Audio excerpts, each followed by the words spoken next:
Motorola Milestone Review Part 3. Web browsing.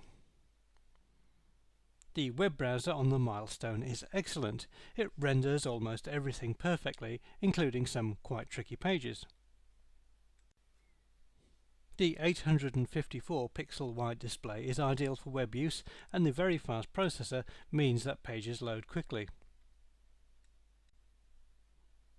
Of course, the screen is much smaller than a PC, so some things can be difficult to read, but you can zoom in on a portion of the page by double tapping with your finger, or by placing two fingers on the screen and sliding them to change the zoom level.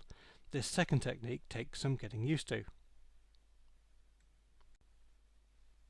There are some subtle but clever features in the browser. For example, if you click a YouTube link, the Milestone allows you to choose if you want to view it in your browser or open up the dedicated YouTube application for greater control.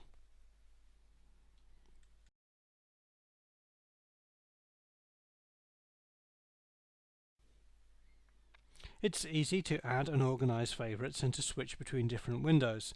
The browser works in both landscape, wide and portrait, tall modes, although landscape is the obvious choice for most users.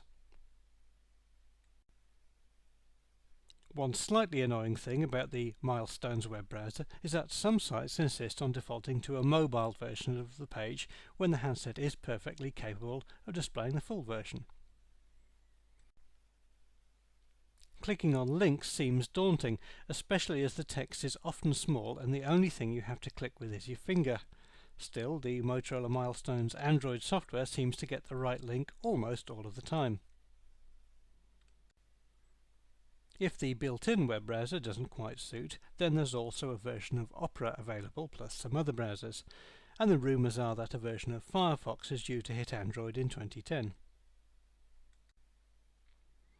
The Android market has a whole bunch of other internet-related applications too, so you're not limited to just the web browser when it comes to accessing your favourite websites. It's very hard to fault the browser in any way, and since we think that web browsing is going to be one thing that most potential Milestone users are interested in, then this makes it a very appealing device.